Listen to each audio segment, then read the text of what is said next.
안녕하세요. 건설업 5분 강의 건설 전문 세무사 장성환입니다.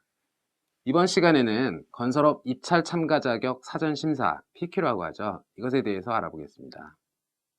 그래서 적격 심사 기준이 어떻게 생겼는지, 그리고 적격 심사할 때 추정 가격별 세부 기준은 어떻게 되는지, 그리고 신용 등급과 경영 상태 확인서는 어떨 때 적용이 되는지에 대해서 알아보겠습니다. 먼저 보시는 거는 조달청 입찰 참가 자격 적격 심사 기준입니다. 보시는 바와 같이 이렇게 추정 가격별로 심사 기준을 달리하고 있고요. 추정 가격별로 추정 가격이 얼마냐에 따라서 각각에 적용되는 심사 기준이 달리 정하고 있습니다. 먼저 하나하나 보겠습니다. 먼저 추정 가격 300억 미만, 200억 이상의 공사에 대해서는 경영상태의 평가 비중은 14%, 전체의 14% 정도고, 경영상태는 신용평가 등급으로 확인을 해가지고 평가를 하고 있습니다. 다음 추정가격 300억 미만, 100억 이상인 경우에는 역시 마찬가지로 비중은 14%, 그리고 경영상태 평가 방법도 신용평가 등급에 의한 평가 방법으로 정하고 있습니다. 다음은 추정가격 100억 미만, 50억 이상의 경우인데요. 이때는 경영상태 평가 비중이 15%, 좀 1% 정도 늘었네요. 특이한 것은 경영상태 평가표 또는 신용평가 등급으로 적용하고 있습니다. 따라서 신용평가 등급을 제출하는 게 유리하면은 이것을 낼 수도 있고, 본인 회사는 경영상태 평가표가 더 유리하겠다 싶으면 경영상태 평가표를 제출하실 수 있도록, 즉 유리한 것을 선택해서 제출해가지고 경영상태를 평가받는다고 보시면 되겠습니다. 다음으로 추정가격 50억 미만, 10억 이상인 경우에는요, 마찬가지로 평가비중 15%, 경영상태 평가표 또는 신용평가 등급 중 유리한 것을 제출해가지고 평가를 받으신다고 보시면 되겠고요. 추정가격 10억 원 미만, 3억 원 이상, 이때는 이제 달라졌죠. 평가 비중이 조금 줄었습니다. 이제 10% 정도로 조금 줄었고, 평가 방법은 이제 신용평가 등급이 없어졌습니다. 경영상태 평가표에 의해서 경영상태를 평가하도록 규정이 되어 있고요. 다음으로 추정가격 3억 원 미만, 2억 원 이상인 경우 이제 경영상태 평가 비중은 더 줄었습니다. 5% 정도로 줄어버렸죠. 역시 평가 방법은 신용평가 등급은 없고 경영상태 평가표에 의해서 경영상태를 평가하도록 정하고 있습니다. 마지막으로 추정가격 2억 원 미만인 경우에는 경영상태 평가 비중은 10% 정도이고, 역시 마찬가지로 경영상태 평가표에 의해서 평가하도록 규정하고 있습니다. 이상을 요약해 보면요, 일단 이 부분은 추정가격이죠. 추정가격. 그래서 추정가격이 100억 원에서 300원 사이인 경우에는 이때는 무조건 신용평가 등급에 의해서 평가하도록 하고 있습니다. 즉 경영상태 평가표에 의해서는 평가를 받을 수가 없고요. 추정가격 10억 원 이상, 100억 원 이상인 구간에서는 신용평가 등급 또는 경영상태 평가표 중에서 회사가 유리한 것을 선택해가지고 평가를 받으실 수가 있다고 이해를 하시면 되겠습니다. 이 부분이 가장 헷갈리시면 안 되는 거죠. 둘 중에 유리한 것. 마지막으로 추정가격 10억 원 밑에 공사에 대해서는 신용평가 등급은 인정해주지 않고 경영상태 평가표에 의해서 평가하는 것으로 규정하고 있습니다. 이상으로 건설업 입찰 참가 자격 사전 심사에 대해서 알아보았습니다. 감사합니다.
안녕하세요. 건설업 5분 강의 건설 전문 세무사 장성환 세무사입니다.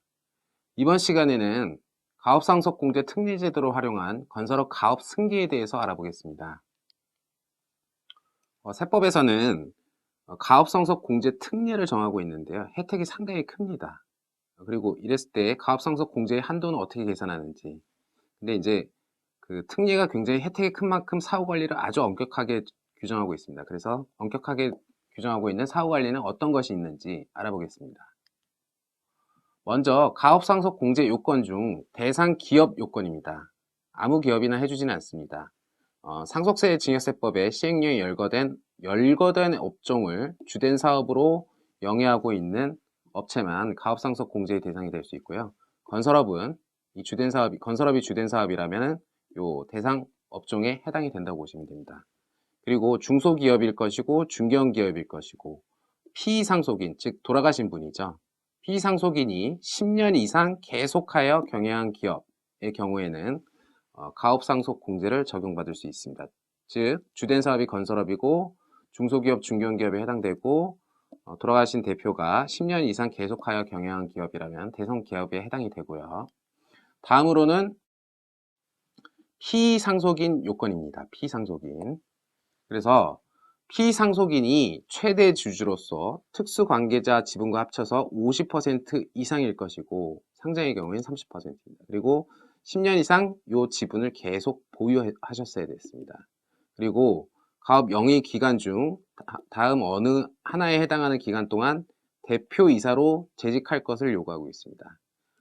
가업 영위 기간 중 50% 이상 또는 돌아가신 날로부터 소급해서 10년 이상 중 5년 이상 그리고 또 10년 또는 10년 이상의 기간 동안 대표이사에 재직한 사실이 있다면은 이 가업상속 공제의 피상속인 요건을 해당을 하고 있는 걸로 보시면 되고요. 다음은 상속인 요건입니다. 이번엔 이제 상속인 요건이죠. 상속인이 상속 개시일, 즉 피상속인이 돌아가신 날 현재 18세 이상일 것이고 돌아가신 날로부터 2년 이상, 그 전에 2년 이상 직접 가업에 종사하고 있었어야 됩니다. 단, 이제 피상속인이 65세 이전의 사망, 즉 좀 일찍 돌아가시거나 천재지병 등의 사유로 돌아가셨을 경우에는 요 2번 요건은 적용하지 않는 것이고요. 그 다음에 이렇게 상속인이 가업에 미리 종사하고 있었을 그거 추가로 과세표준 신고기한까지 임원으로 취임하고 신고기한으로부터 2년 이내에는 대표이사로 취임을 해야 합니다. 따라서 상속인 요건을 보면은 미성년자가 아닌 18세 이상이어야 되고 상속 개시일 전에 2년 이상 가업에 종사하고 있었어야 되고 상속세 과세표준 신고기한 이후에는 임원으로 취임하고 대표이사로 취임할 것을 요건으로 정하고 있습니다. 이랬을 경우 가업상속공제액으로 상속공제받을 수 있는 한도액을 보면요. 일단 개인기업은 사업용 자산가액으로 계산하고 법인기업은 주식평가액으로 계산하는데 사업 무관 비율은 차감하도록 되어 있습니다. 개인기업도 사업용 자산가액만 계산을 하고 있고요. 여기 보시면은 이 공제 한도액이 굉장히 큽니다. 그래서 가업으로 영위한 기간이 10년 이상이면 200억, 15년 이상이면 300억, 20년 이상으로 500억 이렇게 엄청나게 많은 금액을 상속 공제해 주기 때문에 아주 어마어마한 특례라고 할 수 있겠죠. 이렇게 어마어마한 특례만큼 사후관리 요건이 매우 엄격합니다. 보시면은 가업용 자산의 처분을 제한하고 있습니다. 최초 5년, 다음 5년, 즉 10년간 20% 이상 처분을 할 수가 없습니다. 또한 대표이사직을 유지해야 되고 주 업종을 변경할 수가 없습니다. 즉 건설업을 주 업종으로 해가지고 상속공제를 받으셨다면은 건설업종에서 다른 업종으로 주업종을 변경하시면 안 된다는 얘기고요. 지분율 유지하셔야 되고 1년 이상 휴폐업 하시면 안 됩니다. 그리고 가장 중요한 부분은 이 부분인데요. 고용 인원을 유지하셔야 됩니다. 그래서 매년 80% 이상, 10년간 평균에서 100% 이상이어야 되기 때문에 많은 기업들이 이 부분에서 사후관리 요건을 충족시키지 못하는 경우가 많이 발생하기 때문에 이 부분을 엄밀히 체크를 해봐야 됩니다. 자, 그렇다면은 이 사후관리 요건을 위반할 경우에는 당초에 어마어마하게 많은 금액을 상속 공제받아가지고 상속세를 안 냈겠죠. 그 안 낸 세액에 이자 상당액까지 가산해가지고 기간별로 사후관리 요건을 미달했을 경우 이렇게 추징을 하도록 규정하고 있습니다. 이상으로 가업상속공제 특례제도를 활용한 건설업 가업 승계에 대해서 알아보았습니다. 감사합니다.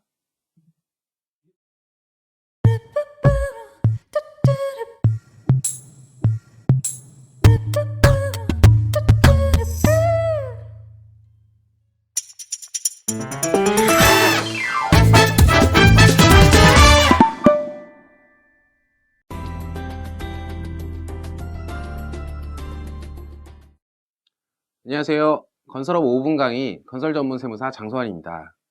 이번 시간에는 건설업 법인자금 유동화에 대해서 알아보겠습니다. 법인자금 유동화라 하면 이제 법인의 자금을 밖으로 빼는 걸 얘기하는 거고요. 차등배당과 이익 소각의 방법을 활용할 수 있겠는데요. 이것을 각각의 예시를 통해서 한번 알아보겠습니다. 먼저 차등배당의 정의부터 살펴보면요. 차등배당이란 지분이 적은 자녀나 배우자의 소득원을 만들어주고 싶은 경우 이러한 차등배당을 고려해 볼 수 있고요. 법인 지분을 먼저 사전에 배우자나 자녀에게 증여한 후 회사가 배당을 적절히 활용한다면은 이 소득이 없는 배우자나 자녀에게 합법적으로 자금의 출처를 마련해 줄 수 있어서 많이들 선호하고 계시는데요. 이때 이제 주의하실 사항을 보면은 이게 이제 초과 배당에 해당이기 때문에 증여세가 추가 과세되는지 부분을 면밀히 검토하셔야 되고요. 그리고 초과 배당을 상법상 가능한 상태인지 아닌지, 회사가 초과 배당을 할 수 있는 상태인지 아닌지 요건을 확인해 보셔야 되고, 건설업에 있어서는 요게 한 번 더 중요하죠. 이 배당을 한다는 것은 결과적으로 잉여금이 감소되는 거기 때문에 잉여금이 감소되게 되면은 당연히 실질 자본이 줄어들게 되니까 실질 자본을 충족하는 문제도 바로 생기고요. 잉여금을 감소시키게 되면 안정성이 악화되기 때문에 신용평가 등급에 당연히 악영향이 있을 수 있기 때문에 반드시 이 부분을 체크해 보셔야 됩니다. 따라서 세무 전문가 상의를 실행한 후에 이것을 실행을 할지 말지 결정을 하셔야 되는데요. 한번 예시를 통해서 알아보겠습니다. 먼저 사장님이 100% 지분을 다 가지고 있는 회사인데요. 배우자한테 10%, 자녀한테 10%, 일단 지분을 10%씩 증여를 합니다. 그러면 이제 사장님은 80%, 배우자 10%, 자녀가 10%돼 있고, 이 회사가 만약에 배당 가능 이익이 4억 원이 있다면은 이 배당을 할 때 80% 지분을 가지고 있는 사장님은 배당을 전혀 받지 않고 나머지 10% 지분을 가진 배우자와 자녀가 2억 해가지고 4억 원을 배당을 받는 케이스. 이 경우가 이제 차등 배당의 경우입니다.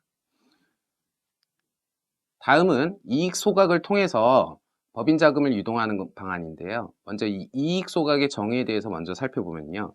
이익 소각은 한마디로 감자입니다. 감자이고 이건 역시 마찬가지로 이거를 통해서 법인 자금을 유동하시려면은 지분 자체를 먼저 배우자나 자녀에게 증여를 먼저 하고 이 회사하고 이 증여받은 배우자나 자녀가 받은 주식이 있으면 이거를 유상 감자를 한다는 의미입니다. 그래서 이렇게 유상 감자를 통해서 현금화가 되는 케이스이고요. 이것 역시 합법적으로 자금 출처를 마련해서 이 배우자나 자녀가 신규 법인 설립을 하거나 아니면 이제 부동산 구입을 하는데 자금 출처로 마련해 줄 수 있기 때문에 많이들 선호하시는 방안이죠. 물론 여기에 있어서도 주의사항이 있습니다. 요 이익 소각 자체가 불균등 감자에 해당할 경우 역시 추가적으로 증여세가 과세될 수 있는 문제가 있고요. 역시 마찬가지로 감자이기 때문에 자본금 자체를 감소시킵니다. 자본금과 잉여금을 감소시키기 때문에 반드시 실질 자본 미달 가능성 그리고 신용등급의 악영향 이 부분을 체크하셔야 되고요. 요거를 역시 그림으로 한번 이해해 보겠습니다. 먼저 이 감자 전에 대표님이 100% 지분을 다 가지고 계셨고 자본금, 즉 등기상 자본금은 1억이었고 주식 평가액은 20억, 비상장 주식 평가액은 20억이라고 가정해 보겠습니다. 이때 가족에게 배우자와 자녀에게 30%의 지분을 이제 사전 증여를 하시는 건데요. 이렇게 되면 이제 자본금 중에 아직까지는 자본금이 1억 원이 되고 이제 대표가 가지신 부분은 70%이기 때문에 20억에 70% 해가지고 이제 14억을 가지고 계신 거고 가족에게 증여한 거는 20억 중에 30%, 즉 6억 원을 이제 증여를 하신 거죠. 이 이후에 이 가족이 받은 이 30%의 지분을 감자를 하는 겁니다. 감자를 하게 되면 다시 이제 대표님이 가지신 70% 지분이 전부가 되는 거기 때문에 이제 100%가 되고요. 가족들은 이 감자 대가로 6억 원을 받았기 때문에 법인 자금이 6억 원이 유동화된 효과를 누릴 수가 있고요. 이제 이후에는 이제 30%는 감자를 했기 때문에 자본금은 1억 원에서 7천만 원으로 감소했고 비상장 주식 평가액 자체도 역시 14억으로 줄어들어 있는 것을 보실 수 있습니다. 이상으로 차등 배당과 이익 소각을 활용한 법인 자금 유동화에 대해서 알아보았습니다. 감사합니다.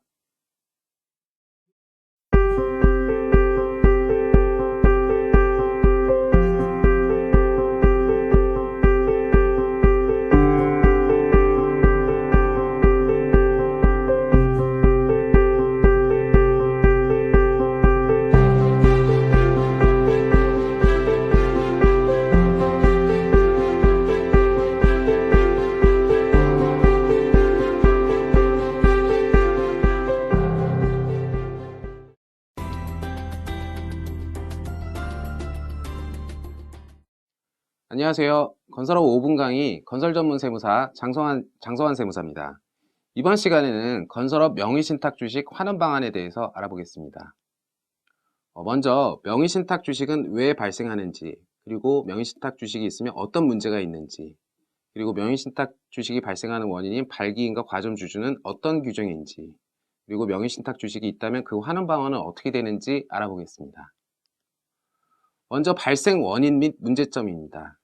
일단 대부분의 많은 케이스의 경우인데요. 법인 설립 시 최소 발기인수 요건을 충족하기 위해서 주식이 실제 귀속자가 아님에도 불구하고 주주명부상 주주로 등재된 경우가 많죠. 이렇게 해가지고 명의신탁 주식이 발생하는 경우가 많습니다. 또한 과점주주를 회피하기 위해서 의도적으로 주주 지분 비율을 나눠놓은 케이스도 역시 명의신탁 주식을 발생시키고 있습니다. 자, 그러면은 이런 명의신탁 주식이 있다면 어떤 문제가 있느냐? 만약에 대표자가 갑자기 돌아가셨다라고 한다면은 이 명의수탁을 한 자들이 이 소유권을 만약에 주장을 하게 된다면, 이게 내 거다라고 주장하게 된다면 당연히 소유권 분쟁 가능성이 있습니다. 또한 우리가 가업상속공제, 특례 등 여러 가지 이제 가업승계 제도를 검토할 필요가 있는데, 그런 가업승계에서 걸림돌로 작용을 하고 있고요. 이게 더 중요한 거는 시간이 흐르면 흐를수록 이 명의신탁 사실의 입증이 점점 더 어려워집니다. 따라서 이 명의신탁 주식이 있다면 가급적 빨리 이거를 환원해 오시는 게 중요하다고 보시면 되겠습니다. 자, 그러면은 발기인 및 과점주주에 대해서 좀 더 자세히 살펴보면요. 발기인이라 하면은 회사 설립을 기획하고 설립 사무를 담당하는 자를 말하고, 보통 이 설립 시에 주식을 인수해서 주주가 되는 경우가 대부분인데요. 이제는 상법이 개정돼 가지고 1인 발기인도 가능해졌기 때문에 이제 새로 설립하는 법인의 경우는 발기인 요건을 충족하기 위해서 명의신탁 주식이 발생할 가능성은 없어졌습니다. 그러면 이제 남아있는 부분은 이 과점주주 부분인데요. 과점주주란 주주 1인과 특수관계에 있는 주주들, 즉 주주 집단이죠. 특수관계 집단의 지분 비율이 50%를 초과하면서 그 권리를 실질적으로 행사하는 자들, 집단을 말하는데, 이 과점주주는 세법상의 의무가 크게 두 가지가 중대한 의무가 있습니다. 첫 번째는 국세기본법상 2차 납세 의무, 법인이 이행하지 못한 납세 의무에 대해서 과점주주들이 2차 납세 의무를 지도록 하고 있고요. 지방세법상 이런 과점주주들이 간주취득세에 대해서 납세 의무를 부담하고 있기 때문에 이러한 과점주주에 해당하지 않기 위해서 실질적인 주주가 아닌 명의상의 주주들이 발생을 하게 됩니다. 자, 그러면은 이런 명의신탁 주식이 있다면 어떻게 가져올 수 있는지 알아보면요. 일단 그냥 단순한 환원 방식입니다. 이 방식은 이 부분이 이제 실소유자고 이 부분이 이제 명의수탁자라고 하신다면요. 이거를 이제 이게 원래 이 사람 거가 아니기 때문에 환원을 해온다는 의미인데, 요게 이제 지금 특례에 의해서 당초에 증여된 부분, 수탁자에게 명의가 수탁된 시점에 대해서는 이 부분에 대해서는 당초 증여세를 과세를 하고, 다시 돌려오는 부분에 대해서는 증여세를 과세하지 않겠다라는 부분입니다. 그게 명의신탁 시점의 주식평가의 기준으로 수탁자에 대해서는 증여세는 이번에 내고 가져오는 것에 대해서는 과세를 하지 않겠다, 이 방식이고, 이 방식은 이제 당초 명의수탁 시점에 증여세 문제가 발생하기 때문에 주식 양수도 방식을 활용하는 케이스도 상당히 실무적으로 많이 보고 있는데요. 이 경우는 이제 주식을 사오는 방식인 거죠. 그래서 주식을 사오고 그 주식 대금을 이 수탁자에게 지급을 하는 겁니다. 이때는 어떤 문제가 있냐면은 이 명의 수탁자는 이 비상장 주식을 양도하는 문제이기 때문에 당연히 양도세 과세 문제가 따르고요. 그리고 이 양도가액을 어떻게 적정하게 매겼는지에 따라 증여세가 추가 과세될 수도 있기 때문에 상당히 복잡하게 많이 고려할 점들이 많이 있습니다. 이상으로 명의신탁 주식 환원 방안에 대해서 알아보았습니다. 감사합니다.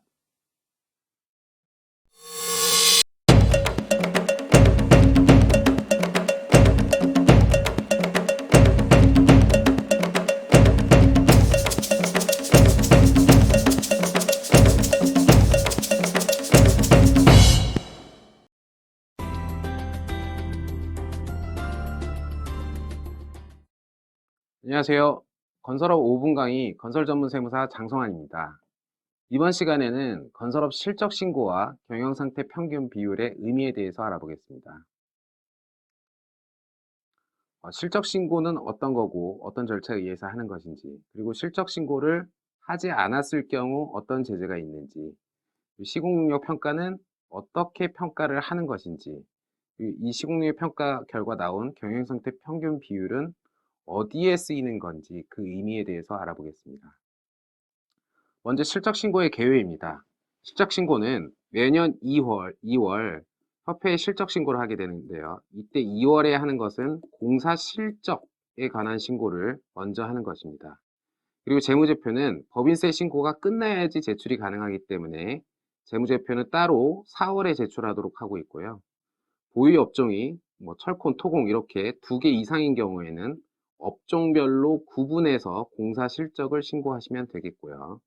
중요한 부분은 여기인데요. 공사 실적이 없다면 실적이 없으니까 우리는 실적 신고는 안 해야 된다, 안 해도 된다, 이렇게 되시면 안 됩니다. 반드시 무실적 신고를 해야지만이 시공능력 평가 금액이 나오게 됩니다. 그리고 4월 달에 제출하시는 이 재무제표는 법인세 신고한 표준 재무제표를 제출하시는 거라고 보시면 되고요. 만약에 공사실적 등 신고한 내용이 불법 불공정 행위와 관련된 건설공사 실적은 불인정되고 관할관청에 행정제재 처분 의뢰가 될 수 있고, 등록기준 미달 업체는 역시 관청에 통보될 수 있고요.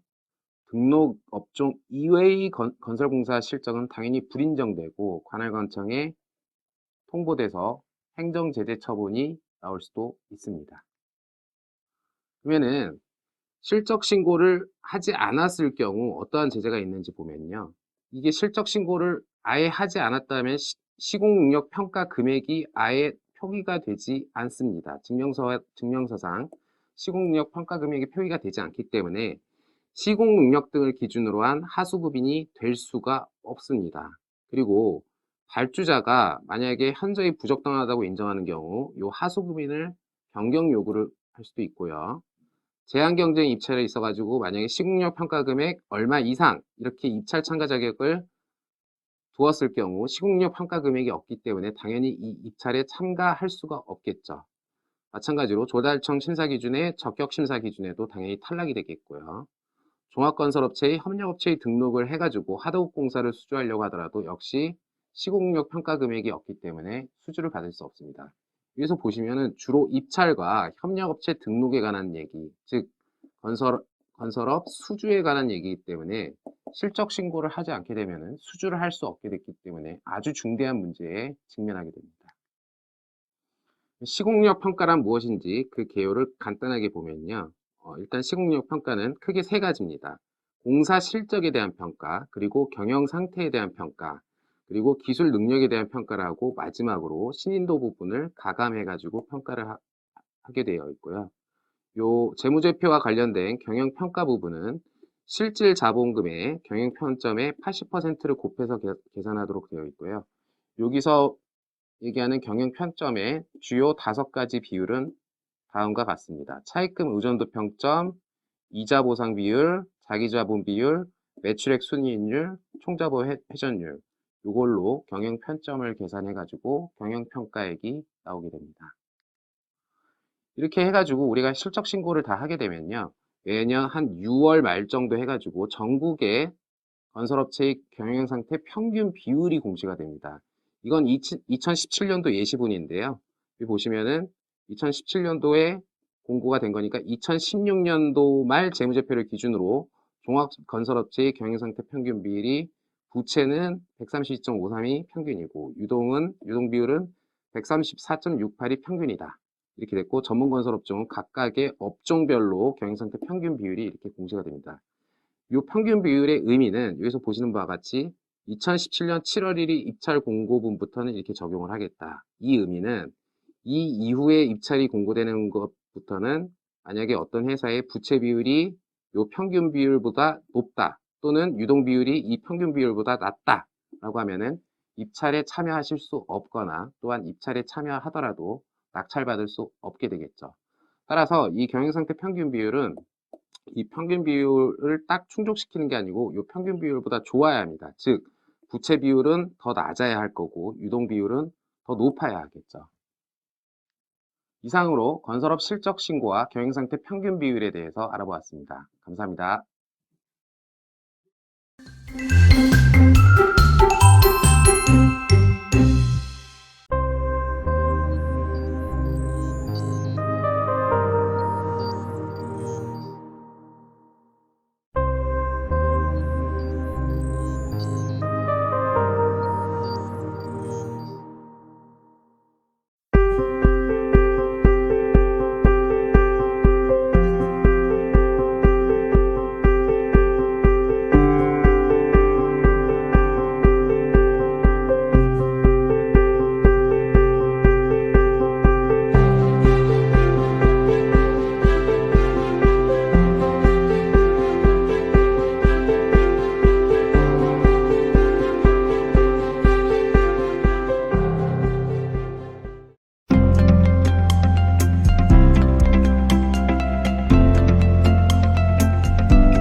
안녕하세요. 건설업 5분 강의 건설전문세무사 장성환입니다.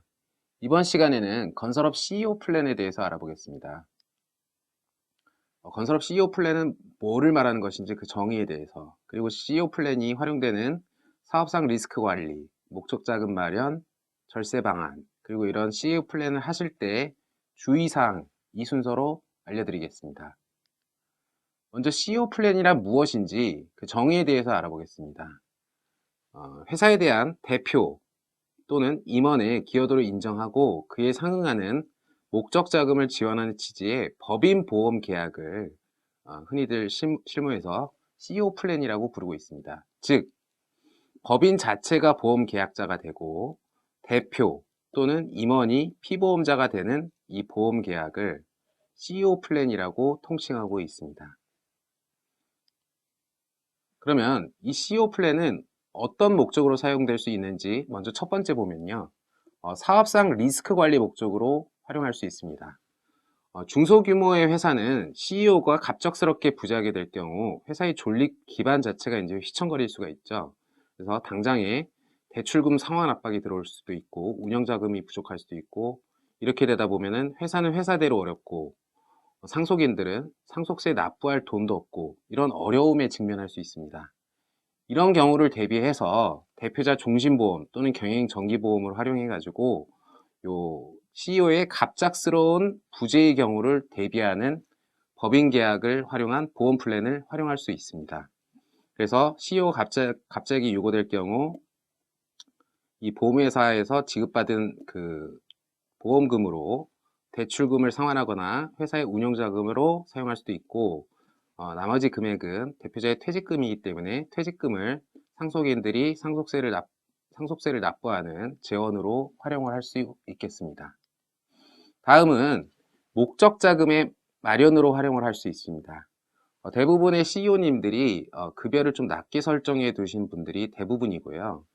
사업을 너무 열심히 하시느라고 안정적인 노후를 준비하는 게 부족하신 케이스가 상당히 많습니다.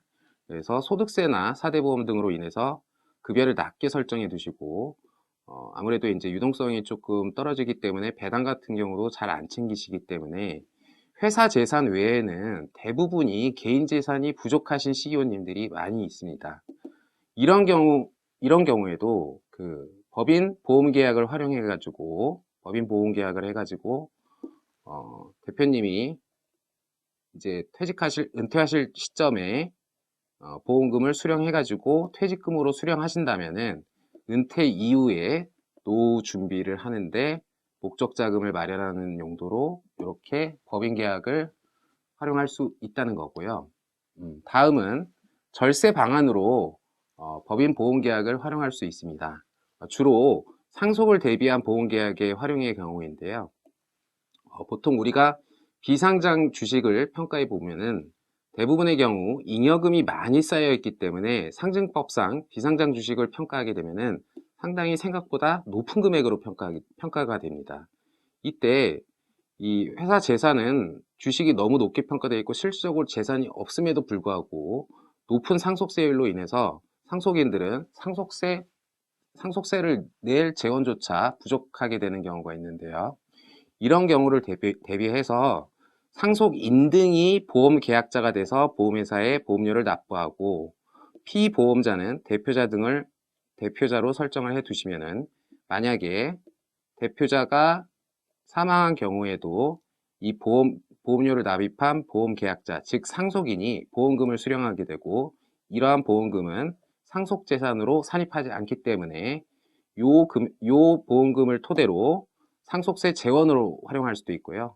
나머지 이제 유가족의 생활비로도 쓸 수가 있겠죠. 자, 그런데 이러한 법인 보험계약을 활용하실 때는 주의사항이 있습니다.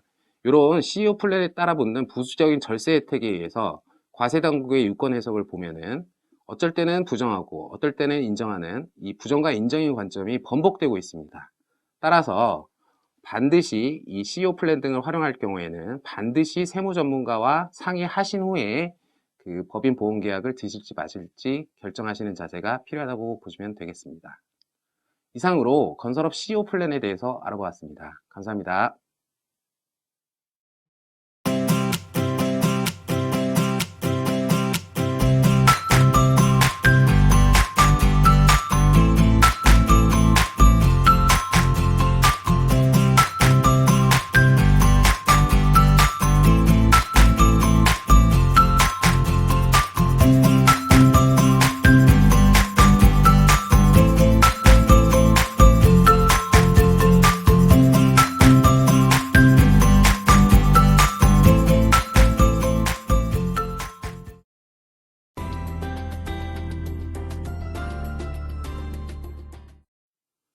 안녕하세요. 건설업 5분 강의 건설 전문 세무사 장성환입니다.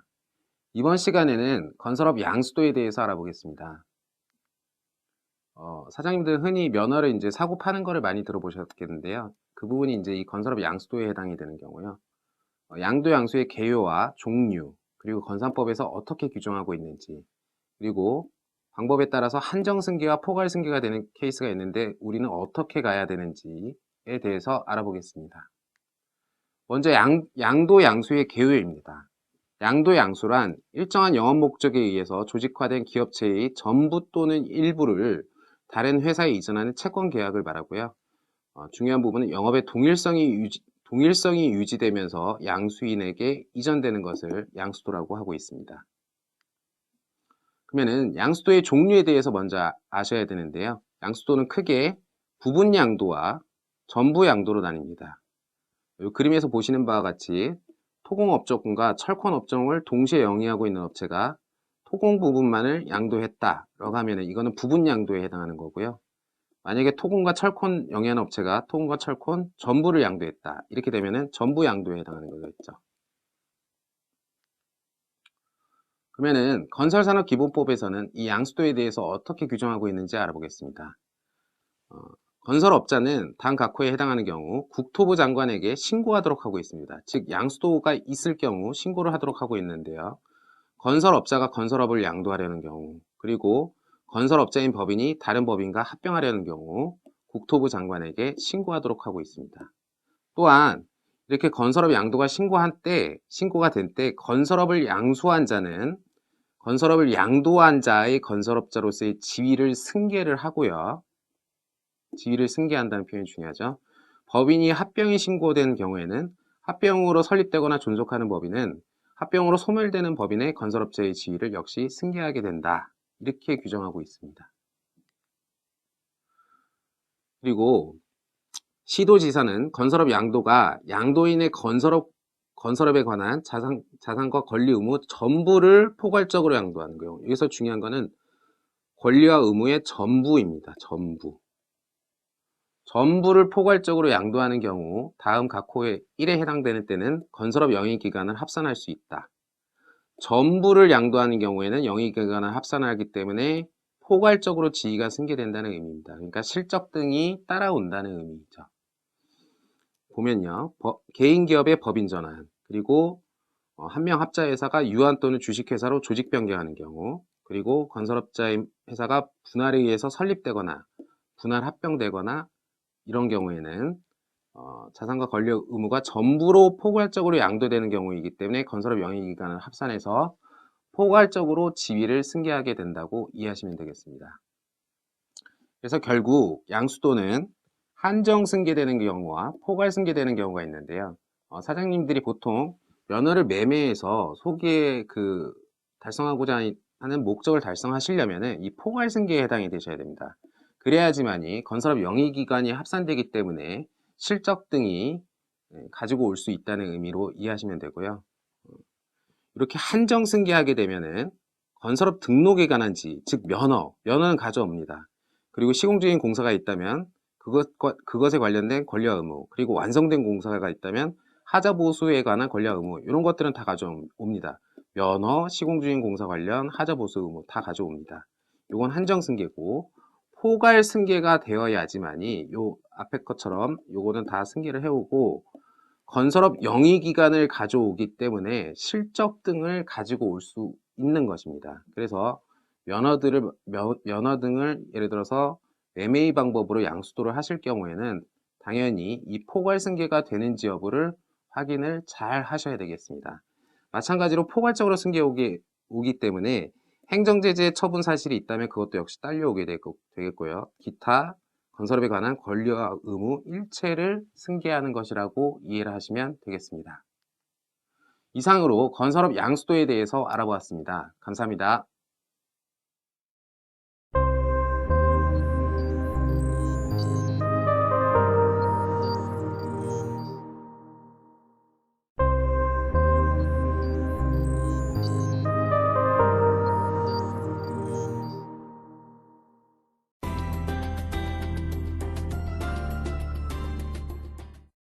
안녕하세요. 건설업 5분 강의 건설전문세무사 장성환입니다. 이번 시간에는 하도급 대금 직불에 대해서 알아보겠습니다. 먼저 하도급 대금을 어떨 때 직불하는지 하도급 대금 직불 사유에 대해서 알아보고요. 일반적인 경우 세금계산서의 발행과 하도급 대금 직불의 경우 세금계산서 발행 방법을 비교식으로 알아보겠습니다. 그리고 직불 회계 처리에 대해서 예시를 한번 살펴보도록 하겠습니다. 먼저 하도급 대금 직불 사유입니다. 이 직불 사유는 건설산업기본법에 규정이 되어 있고요.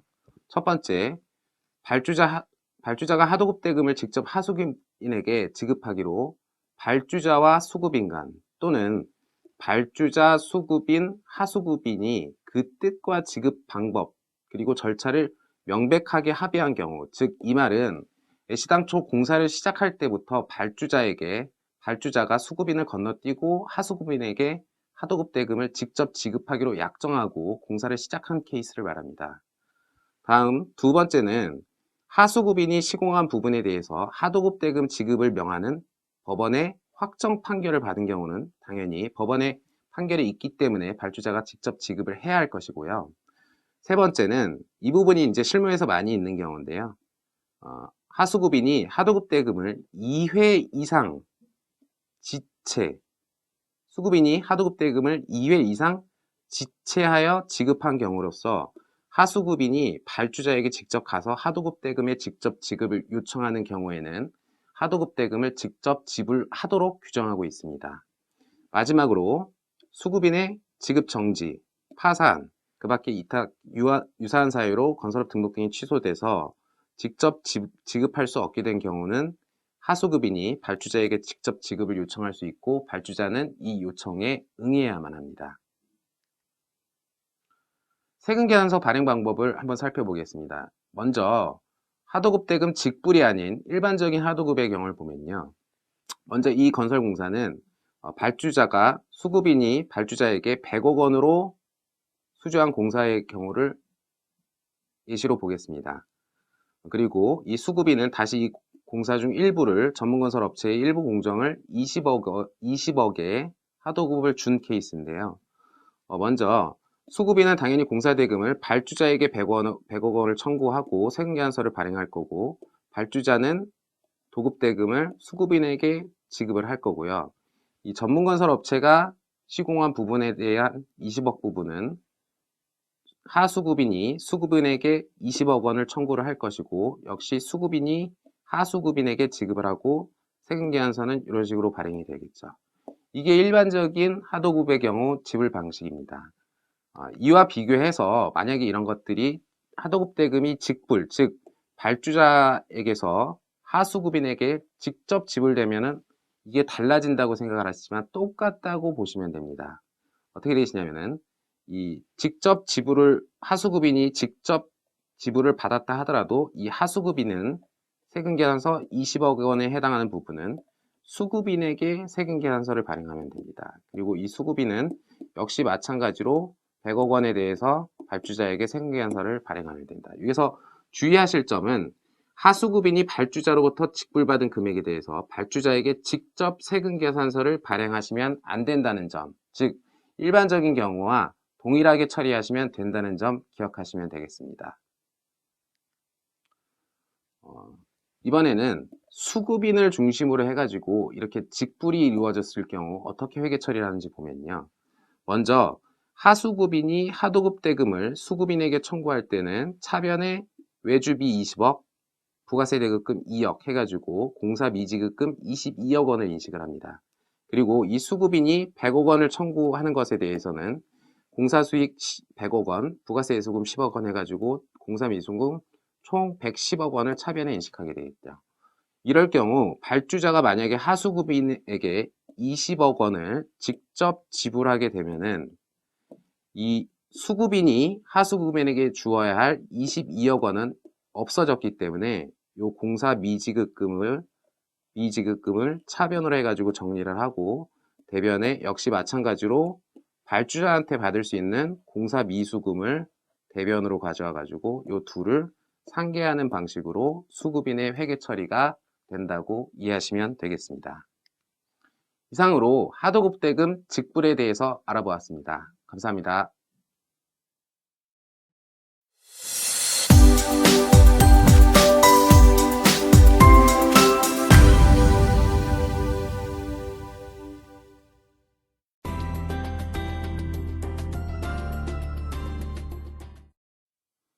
안녕하세요. 건설업 5분 강의 건설 전문 세무사 장성환입니다. 이번 시간에는 건설업 가지급금 해결 방안에 대해서 알아보겠습니다.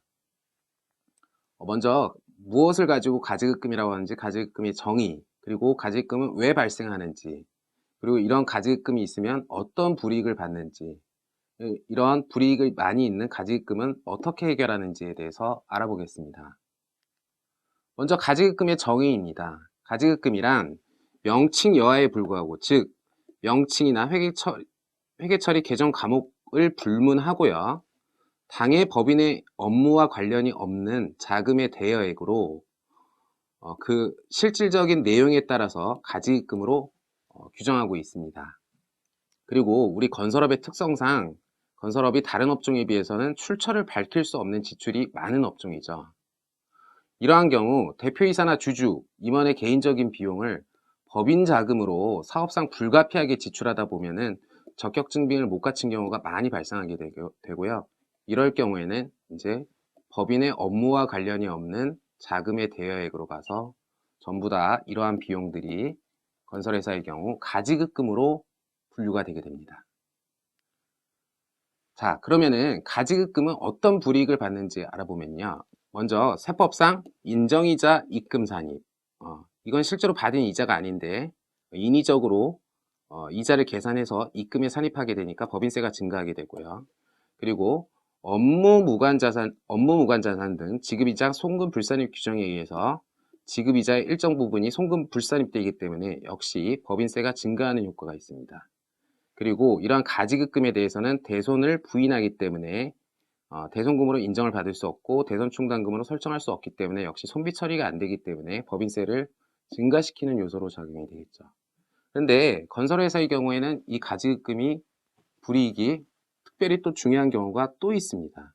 뭐냐면은 건설회사에서는 이 신용평가가 입찰이나 협력업체 등록 등의 수주 등에 매우 중요한데요.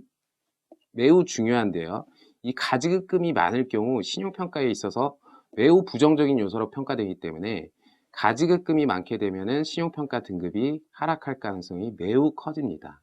또한 건설업 기업진단 지침에서 가지급금은 무조건 부실자산으로 평정하게끔 되어 있습니다. 따라서 부실자산으로 평정돼서 자산에서 차감되기 때문에 건설업 실질자본 미달의 중요한 원인으로 작용됩니다. 건설업 실질자본이 미달된다면 영업정지가 되겠죠. 자, 그러면은 이렇게 건설업에서 무지하게 불이익이 많은 가지급금을 어떻게 해결하는지 그 해결 방안에 대해서 알아보면요. 먼저 사전적인 해결 방안을 볼 수 있습니다. 이 사전적인 해결 방안이라고 하는 것은 가지급금으로 생기지 않게끔 한다는 거죠. 그러니까 만약에 증빙 처리가 어려운 기밀비 등을 지출할 일이 있다라고 한다면은 차라리 소득세나 사대보험료를 납부하고 임직원의 급여로 받으신 후 그 급여를 기밀비 등에 활용을 하시면은 가지급금이 발생하는 것을 애시당초 억제를 할 수 있습니다. 그렇지만 이제 많은 대표님들이 그렇게 되면은 소득세나 사대보험료가 증가하기 때문에 별로 이 방안을 좋아하시지 않는데요. 그거는 조금 잘못된 개념이시라고 이해하시면 되겠습니다. 다음으로는 퇴직금 중간정산을 활용한 가지급금 해결인데요. 임직원에 대한 퇴직금 중간정산 사유에 해당되는 금액이 있을 경우에는 이 방안을 활용할 수 있고요. 법인이 퇴직금 중간정산 사유에 해당하는 금액을 퇴직금으로 지급하고 다시 이 대표자나 임원, 즉 가지급금의 귀속자는 이 받은 퇴직금을 재원으로 해가지고 가지급금을 상환해가지고 회사 자체의 가지급금을 해결하는 방법입니다. 여기서 중요한 점은 관련 법령상 퇴직금 중간 사유에 해당이 되는지 안 되는지를 반드시 검토하셔야 됩니다. 다음은 자기주식 양도금액으로 상환하는 건데요. 대표가 가지고 있는 회사의 주식을 회사에 양도하고 이 회사는 이 주식대금을 대표한테 지급하고 이 대표자는 받은 주식대금을 가지급금의 상환 재원으로 활용을 하는 겁니다. 단 이 경우는 양도소득세 및 배당소득세를 검토해야 되고요. 만약에 대표자가 개인 재산이 있다면 그 부동산 등을 회사에 매각을 하고 그 회사는 다시 이 매각대금을 대표자한테 주겠죠. 그리고 이 매각대금을 재원으로 대표자가 본인의 가지급금을 상환하는 방식입니다. 단 이 경우는 특수관계자에 해당하기 때문에 부당이익 계산 부인 규정을 자세히 검토해 봐야 되겠습니다. 이상으로 건설업 가지급금 해결 방안에 대해서 알아보았습니다. 감사합니다.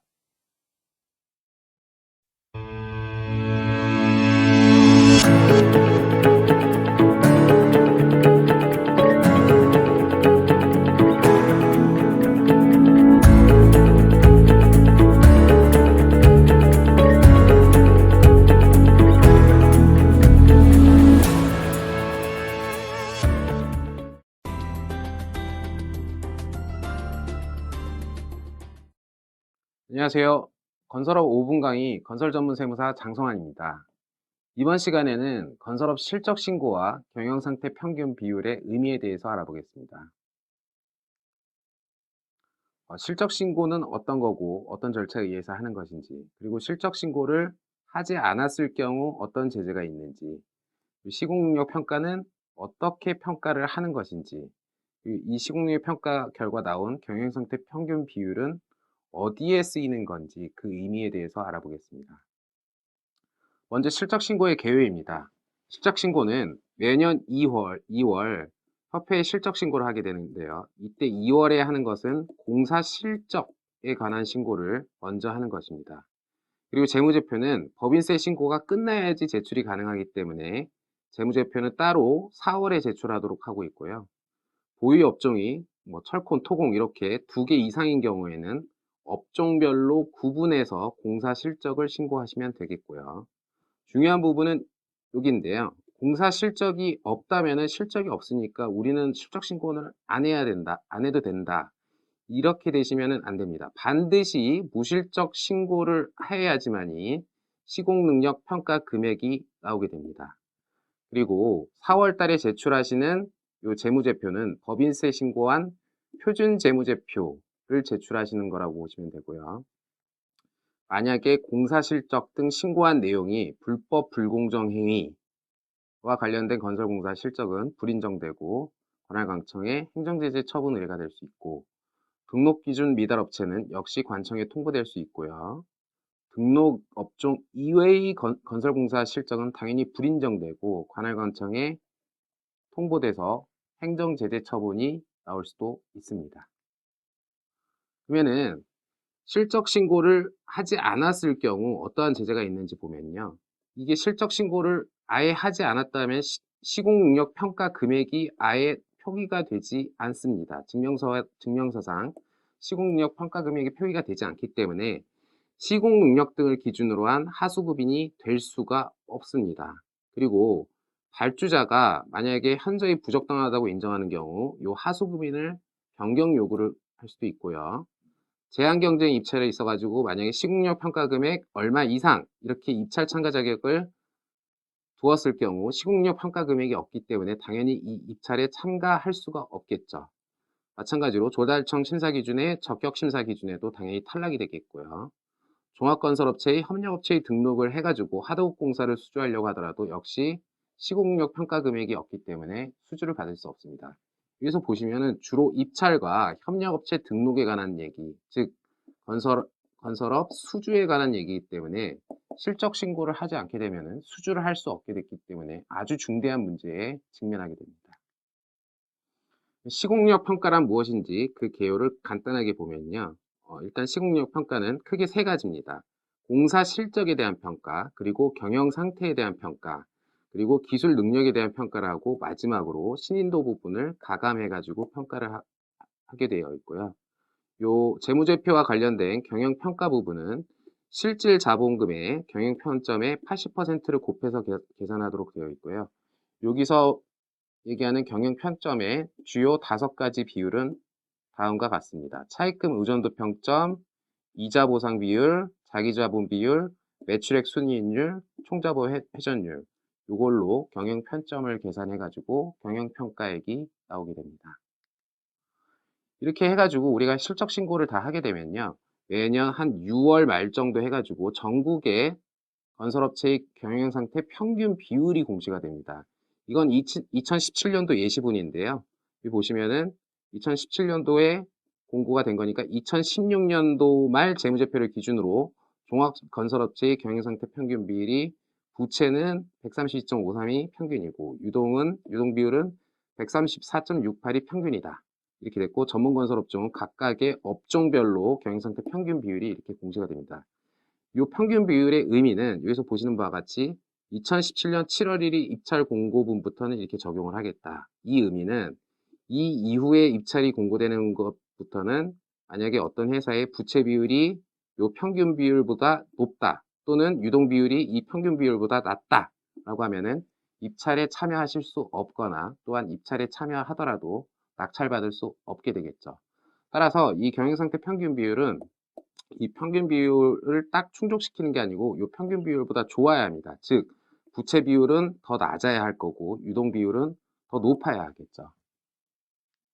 이상으로 건설업 실적 신고와 경영상태 평균 비율에 대해서 알아보았습니다. 감사합니다.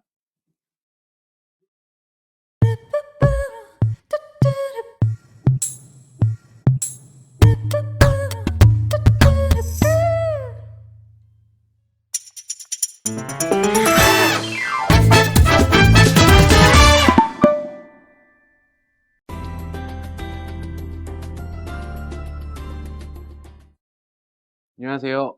건설업 5분 강의 건설전문세무사 장소환입니다. 이번 시간에는 건설업 부가치세 면세에 대해서 알아보겠습니다. 부가치세법에서 국민주택 공급과 건설 영역 그리고 리모델링 영역에 대해서 면세를 규정하고 있고요. 이런 국민주택 관련 면세사업 관련 매입세액 불공제 그리고 매입세액의 안분계산 및 재계산의 순서로 알아보겠습니다. 먼저 국민주택은 주택법의 규정에 따른 국민주택 규모를 말하고 있고요. 수도권 및 도시지역은 주거전용 면적이 85제곱미터 이하, 그 외에 읍면 지역은 100제곱미터 이하의 주택을 국민주택 규모로 규정하고 있습니다. 그리고 별장, 콘도미니엄, 주말 농장주택 등은 이러한 임시주거주택은 국민주택에서 제외하고 있습니다. 또 국민주택의 신축 판매의 경우에 있어서 요 다세대 주택과 다가구 주택을 조금 조심하셔야 되는데요. 다세대 주택은 공동주택이기 때문에 세대별로 구분 등기된 전용 면적에 따라서 면세 여부를 판단하도록 되어 있지만 다가구 주택은 단독주택에 해당하기 때문에 전체 면적을 기준으로 부가세 면세 여부를 판단한다는 점 주의하셔야 됩니다. 그리고 이러한 국민주택 건설 용역에 대해서는 면세로 규정하고 있는데요.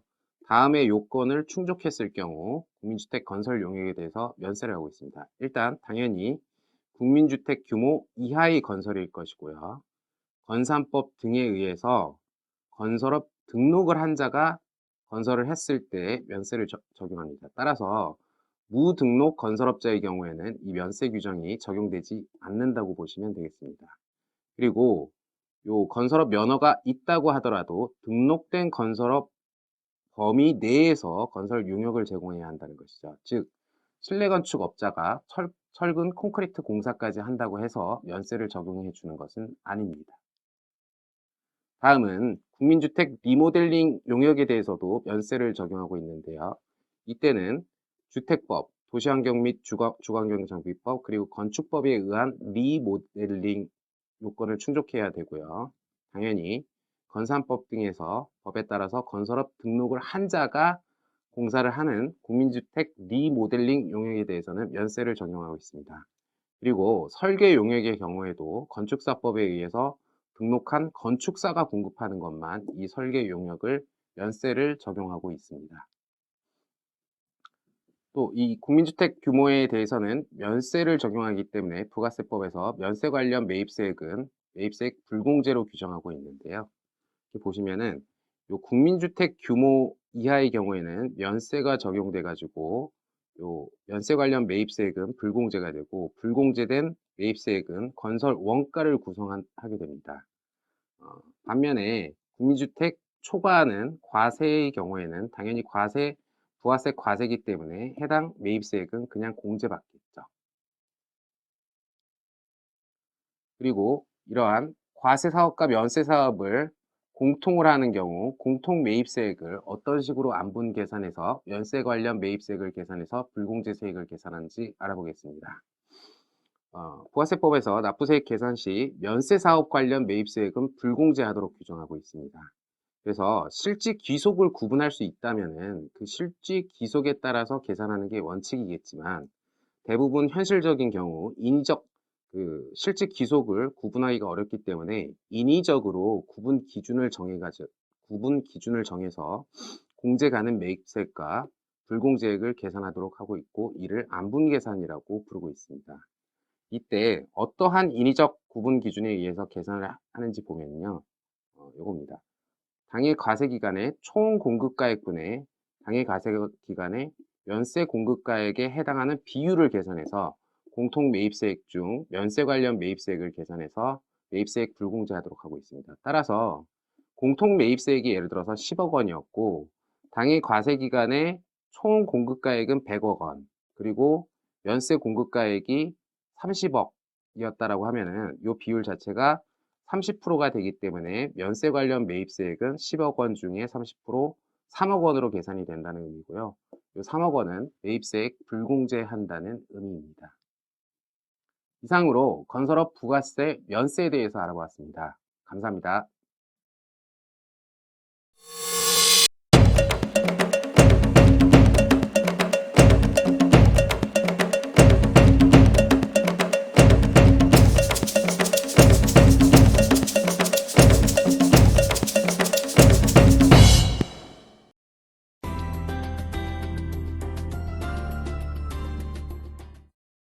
안녕하세요. 건설업 5분 강의 건설 전문 세무사 장성환입니다. 이번 시간에는 건설업 실적 신고와 경영 상태 평균 비율의 의미에 대해서 알아보겠습니다. 실적 신고는 어떤 거고 어떤 절차에 의해서 하는 것인지, 그리고 실적 신고를 하지 않았을 경우 어떤 제재가 있는지, 시공능력 평가는 어떻게 평가를 하는 것인지, 이 시공능력 평가 결과 나온 경영 상태 평균 비율은 어디에 쓰이는 건지 그 의미에 대해서 알아보겠습니다. 먼저 실적 신고의 개요입니다. 실적 신고는 매년 2월 협회에 실적 신고를 하게 되는데요. 이때 2월에 하는 것은 공사 실적에 관한 신고를 먼저 하는 것입니다. 그리고 재무제표는 법인세 신고가 끝나야지 제출이 가능하기 때문에 재무제표는 따로 4월에 제출하도록 하고 있고요. 보유 업종이 철콘, 토공 이렇게 2개 이상인 경우에는 업종별로 구분해서 공사 실적을 신고하시면 되겠고요. 중요한 부분은 여기인데요. 공사 실적이 없다면 실적이 없으니까 우리는 실적 신고는 안 해야 된다, 안 해도 된다, 이렇게 되시면 안 됩니다. 반드시 무실적 신고를 해야지만이 시공능력 평가 금액이 나오게 됩니다. 그리고 4월 달에 제출하시는 이 재무제표는 법인세 신고한 표준 재무제표를 제출하시는 거라고 보시면 되고요. 만약에 공사 실적 등 신고한 내용이 불법 불공정 행위와 관련된 건설공사 실적은 불인정되고 관할관청에 행정제재 처분 의뢰가 될 수 있고, 등록기준 미달 업체는 역시 관청에 통보될 수 있고요. 등록 업종 이외의 건설공사 실적은 당연히 불인정되고 관할관청에 통보돼서 행정제재 처분이 나올 수도 있습니다. 그러면은 실적 신고를 하지 않았을 경우 어떠한 제재가 있는지 보면요. 이게 실적 신고를 아예 하지 않았다면 시공능력 평가 금액이 아예 표기가 되지 않습니다. 증명서상 시공능력 평가 금액이 표기가 되지 않기 때문에 시공능력 등을 기준으로 한 하수급인이 될 수가 없습니다. 그리고 발주자가 만약에 현저히 부적당하다고 인정하는 경우 이 하수급인을 변경 요구를 할 수도 있고요. 제한경쟁 입찰에 있어가지고 만약에 시공력 평가 금액 얼마 이상 이렇게 입찰 참가 자격을 두었을 경우 시공력 평가 금액이 없기 때문에 당연히 이 입찰에 참가할 수가 없겠죠. 마찬가지로 조달청 심사 기준의 적격 심사 기준에도 당연히 탈락이 되겠고요. 종합건설업체의 협력업체의 등록을 해가지고 하도급 공사를 수주하려고 하더라도 역시 시공력 평가 금액이 없기 때문에 수주를 받을 수 없습니다.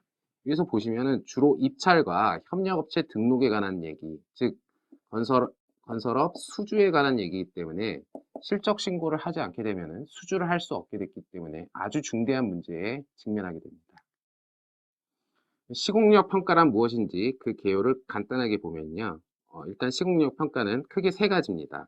공사 실적에 대한 평가, 그리고 경영 상태에 대한 평가, 그리고 기술 능력에 대한 평가라고 마지막으로 신인도 부분을 가감해가지고 평가를 하게 되어 있고요. 요 재무제표와 관련된 경영 평가 부분은 실질 자본금의 경영 평점의 80%를 곱해서 계산하도록 되어 있고요. 여기서 얘기하는 경영 평점의 주요 5가지 비율은 다음과 같습니다. 차입금 의존도 평점, 이자 보상 비율, 자기자본 비율, 매출액 순이익률, 총자본 회전율, 이걸로 경영 평점을 계산해 가지고 경영 평가액이 나오게 됩니다. 이렇게 해가지고 우리가 실적 신고를 다 하게 되면요, 매년 한 6월 말 정도 해가지고 전국의 건설업체의 경영상태 평균 비율이 공시가 됩니다. 이건 2017년도 예시분인데요. 여기 보시면은 2017년도에 공고가 된 거니까 2016년도 말 재무제표를 기준으로 종합건설업체의 경영상태 평균 비율이 부채는 132.53이 평균이고 유동 비율은 134.68이 평균이다. 이렇게 됐고 전문건설업종은 각각의 업종별로 경영상태 평균 비율이 이렇게 공시가 됩니다. 이 평균 비율의 의미는 여기서 보시는 바와 같이 2017년 7월 1일 입찰 공고분부터는 이렇게 적용을 하겠다. 이 의미는 이 이후에 입찰이 공고되는 것부터는 만약에 어떤 회사의 부채 비율이 이 평균 비율보다 높다 또는 유동 비율이 이 평균 비율보다 낮다 라고 하면은 입찰에 참여하실 수 없거나 또한 입찰에 참여하더라도 낙찰받을 수 없게 되겠죠. 따라서 이 경영상태 평균 비율은 이 평균 비율을 딱 충족시키는 게 아니고 이 평균 비율보다 좋아야 합니다. 즉 부채 비율은 더 낮아야 할 거고 유동 비율은 더 높아야 하겠죠. 이상으로 건설업 실적 신고와 경영상태 평균 비율에 대해서 알아보았습니다. 감사합니다.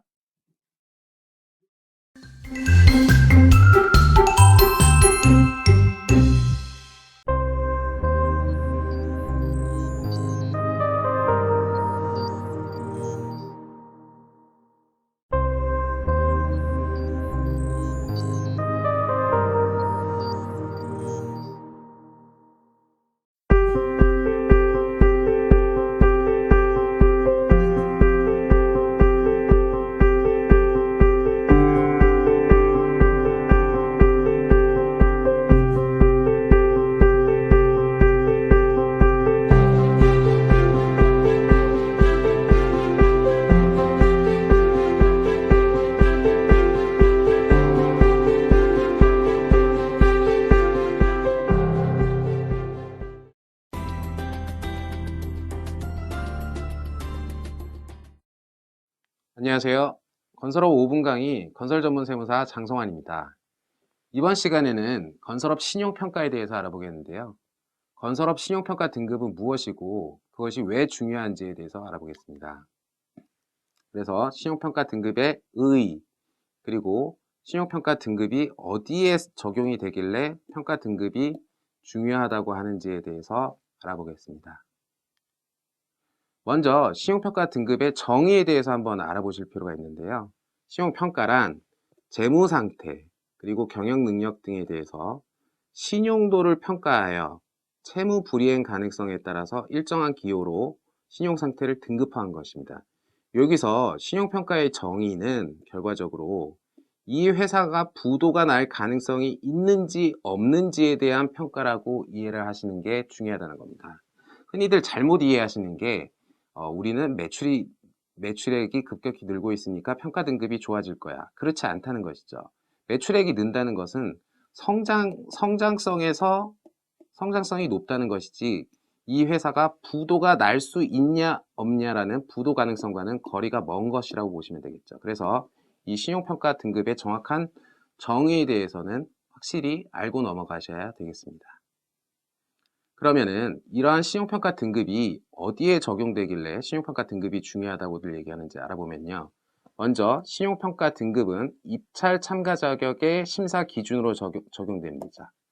그래서 조달청 입찰 참가 자격 사전심사 기준에 의해서도 이 신용평가 등급이 경영상태 평가 기준으로 적용이 되고 있기 때문에 이 신용등급이 좋지 않은 경우 추정가격 10억 원 이상의 공사 입찰에 대해서는 입찰 참가 자격으로 신용평가 등급을 적용하기 때문에 등급이 안 좋다면은 입찰의 참가 자격이 아예 없으실 수도 있고 입찰에 참가하시더라도 낙찰받을 가능성이 현저하게 떨어진다고 이해하시면 되겠습니다. 다음은 종합건설업체 등의 협력업체 등록 기준으로 이 신용평가 등급이 적용되고 있습니다. 보통의 종합건설업체들은 일반적으로 BB 또는 BB 플러스 이상의 등급을 협력업체 등록의 최저 요건으로 적용하고 있습니다. 따라서 본인 회사의 신용평가 등급이 BB 등급에 미달하고 있다라고 한다면은 하수구 업체로 종합건설업체의 협력업체 등록이 될 수 없기 때문에 민간건설공사의 수주의 길이 막히시게 되는 거죠. 따라서 전문건설업체들의 경우에는 이런 종합건설업체, 협력업체 등록을 위해서 신용평가 등급이 매우 중요한 의미를 가지고 있습니다. 다음은 은행 등 금융기관에서도 이 신용평가 등급을 기준으로 거래 조건을 정하고 있는데요. 은행 등에서는 여신 집행 및 한도 설정, 그리고 대출금 상환 또는 연장 여부를 이 신용평가를 통해서 결정하고 있습니다.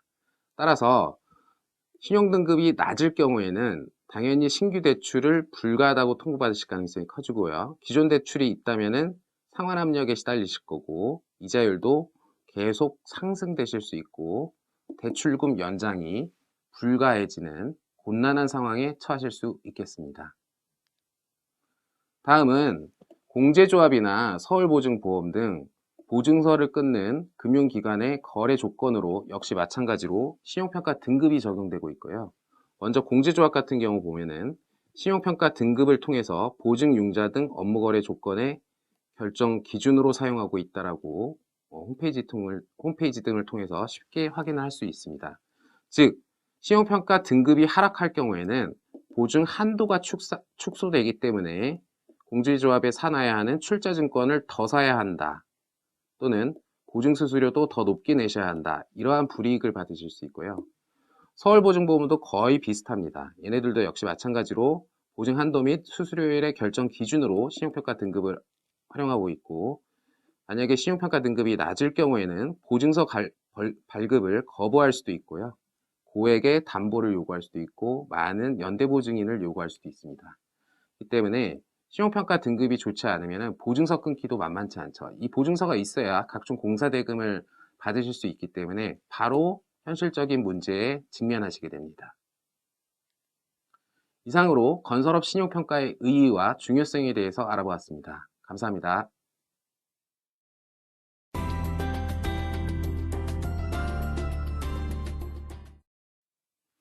안녕하세요. 건설업 5분 강의 건설전문세무사 장성환 세무사입니다. 이번 시간에는 건설업 신용평가 두 번째 시간으로요. 신용평가를 하는 평가 요소는 어떤 것이 있고, 신용등급을 잘 받으려면 어떻게 해야 되는지, 그리고 높은 신용등급을 받았다면 등급을 어떻게 관리해 나가야 되는지, 신용등급 관리 방안에 대해서 알아보겠습니다. 먼저 신용평가라는 평가 기준은 크게 재무제표에 관한 평가 기준, 대표자 신용점수에 의한 기준, 그리고 비재무적인 부분, 그리고 평가자 판단 부분, 이렇게 네 가지로 나눠볼 수 있고요. 이렇게 좋은 신용평가 등급을 받으려면 어떻게 해야 되는지, 또는 높은 신용평가 등급을 유지하려면 어떻게 해야 되는지 등급 관리 방안에 대해서 알아보겠습니다. 신용평가 등급의 평가 기준에 대한 개괄적인 편인데요. 여기 보시면은 아무래도 우리가 신용평가의 정의에서 신용평가라 하면은 부도 가능성에 대한 평가, 안정성에 대한 평가라고 그랬죠. 그래서 아무래도 재무상태를 이용한 평가 부분과 현금 흐름을 이용한 평가, 즉 재무제표를 활용한 평가 요소가 가장 크다고 할 수 있습니다. 다음으로는 대표자 신용점수 역시 중요한 평가 요소인데요. 대표자 개인의 CB 점수를 신용평가에 반영해서 등급을 결정하고, 대규모 기업보다는 중규모, 소규모 기업으로 갈수록 이 대표자 신용점수의 비중이 커지기 때문에 중소규모의 건설회사의 경우 회사 자체의 재무 상태는 괜찮음에도 불구하고 대표자 개인의 신용점수가 안 좋아가지고 신용등급이 하락하거나 높은 신용평가 등급을 못 받는 케이스가 상당히 많이 있습니다. 그리고 이 외에도 회사의 업력이라든가 보유 특허 등의 기술력, 그리고 영업정지 등을 받은 적이 있는지, 이러한 행정제재 이력 등 비재무적인 요소도 역시 마찬가지로 신용평가 등급의 평가 요소가 되고요. 마지막으로 최종적으로는 평가자가 이렇게 산출된 등급을 최종적으로 상향 또는 하향 조정을 결정해 가지고 등급을 확정짓게 됩니다. 먼저 재무제표 부분을 다시 자세히 보면요. 아무래도 부도 가능성을 따지기 때문에 재무 상태의 안정성이 주요 포인트입니다. 따라서 수익성이 중요한 것이 아니고 재무 상태의 안정성에 포커싱이 맞춰져 있다고 이해하시면 되고요. 회사가 현금을 동원할 수 있는 능력, 그리고 미래에 현금을 창출할 수 있는 능력 등을 평가해 가지고 현금 흐름을 평가하게 됩니다. 그리고 이 재무제표 부분에서 중요한 부분은, 그래서 이 재무제표를 무조건 이쁘게 만들면은 신용평가가 잘 나오겠으려니 해가지고 재무제표를 많이 분식을 하시는 경우도 있는데요. 이 신용평가 모형에는 분식 체크 모형이라는 게 상당히 정교하게 되어 있어 가지고요. 분식으로 추정되는 재무제표의 경우에는 등급을 하향 조정하게 되기 때문에 오히려 어설프게 분식을 하셨다가는 신용등급이 깎이게 되기 때문에 주의하셔야 됩니다. 다음은 대표자 신용점수인입니다. 아까 말씀드렸다시피 대규모 기업보다는 중규모, 소규모 건설업에서는 이 대표자 신용점수의 비중이 상당히 높습니다. 그래서 대표자 개인의 신용점수를 신용평가 등급에 반영하고 있고요. 소규모 기업으로 갈수록 이 평가 비중이 증가하고 있고요. 중요한 부분은 대표자 신용도에 급격한 변동이 발생되는 경우 해당 기관으로 이런 정보들이 다 입수가 되기 때문에 중간에 수시로 등급을 하락시킬 수도 있습니다. 따라서 계속적으로 대표자 신용 점수는 계속적으로 관리를 해나가셔야 된다고 보시면 되겠습니다. 다음은 비재무 요소입니다. 회사의 업력 및 대표자 재직 연수 등을 보는데 만약에 대표자가 수시로 변경되고 있다. 이렇게 되면 이제 이거는 부정적인 요소로 평가를 하고요. 매출처의 경우도 우량한 매출처를 가지고 있다라면은 회사가 긍정적이고 부실한 매출처들이 많다. 이렇게 되면 부정적으로 평가를 하겠죠. 그리고 회사 자산 또는 대표자 개인의 자산이 많아가지고 이 회사의 담보력이 괜찮다라고 하면은 이제 긍정적으로 작용을 할 거고요. 특허 등의 기술 능력이 있다면 역시 긍정적으로, 만약에 영업정지 처분을 받은 적이 있다 이렇게 되면은 이런 행정지지 이름은 부정적으로 평가, 이런 식으로 비재무적인 요소도 평가에 반영이 되게 됩니다. 마지막으로 이제 신용평가 등급에 있어서 신용평가자 담당자가 판단하는 부분 역시 평가 등급을 결정짓게 되는데요. 통계 모형에 의해 산출된 평가 등급에 평가자의 판단을 반영해서 최종적으로 상향 또는 하향 조정해서 최종 등급이 결정됩니다. 따라서 신용평가 등급이 나온 이후에도 이 평가자한테 본인 회사의 우량한 부분을 적극적으로 어필해가지고 이 담당자의 평가 부분 역시 끝까지 노력을 많이 하셔야 되고요. 그리고 이제 신용평가 등급을 잘 받으시려면 당연히 이제 재무 상태는 안정성이 좋아야 되고 대표자 신용 점수도 좋아하셔야 되고 비재무적인 요소 중 긍정적인 요소가 있다면은 이렇게 그 평가자한테 적극적으로 어필하는 자세가 중요하다고 하겠습니다. 이상으로 건설업 신용평가 두 번째 시간 평가 요소 및 등급 관리 방안에 대해서 알아보았습니다. 감사합니다.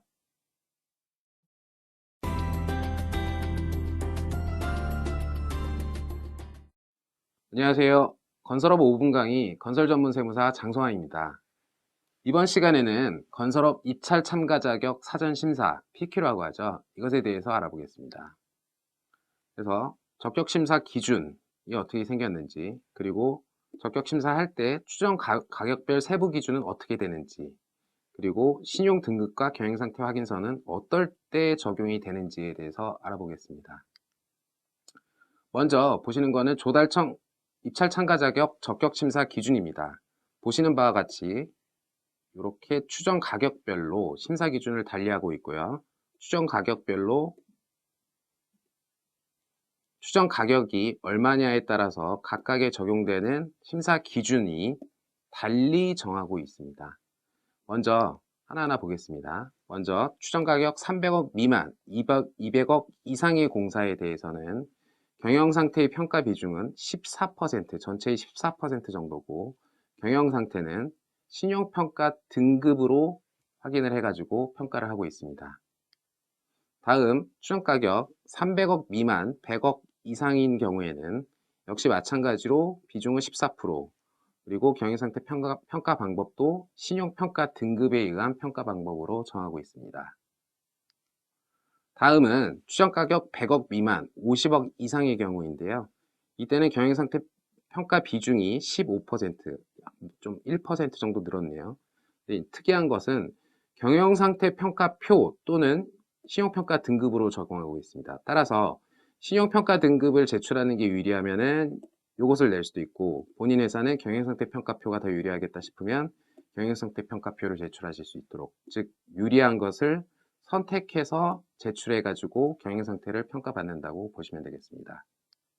다음으로 추정가격 50억 미만 10억 이상인 경우에는요, 마찬가지로 평가비중 15%, 경영상태 평가표 또는 신용평가 등급 중 유리한 것을 제출해가지고 평가를 받으신다고 보시면 되겠고요.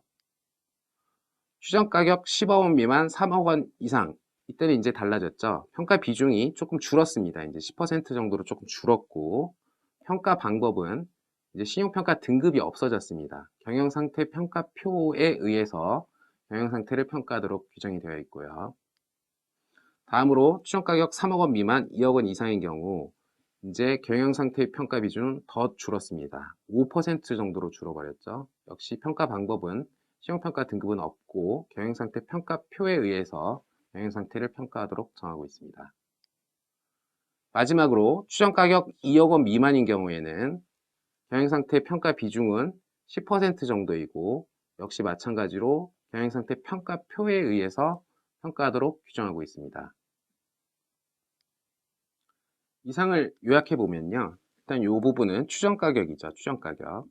그래서 추정가격이 100억 원에서 300원 사이인 경우에는 이때는 무조건 신용평가 등급에 의해서 평가하도록 하고 있습니다. 즉 경영상태 평가표에 의해서는 평가를 받을 수가 없고요. 추정가격 10억 원 이상 100억 원 이상인 구간에서는 신용평가 등급 또는 경영상태 평가표 중에서 회사가 유리한 것을 선택해 가지고 평가를 받으실 수가 있다고 이해를 하시면 되겠습니다. 이 부분이 가장 헷갈리시면 안 되는 거죠. 둘 중에 유리한 것. 마지막으로 추정가격 10억 원 밑에 공사에 대해서는 신용평가 등급은 인정해 주지 않고 경영상태 평가표에 의해서 평가하는 것으로 규정하고 있습니다. 이상으로 건설업 입찰 참가 자격 사전 심사에 대해서 알아보았습니다. 감사합니다.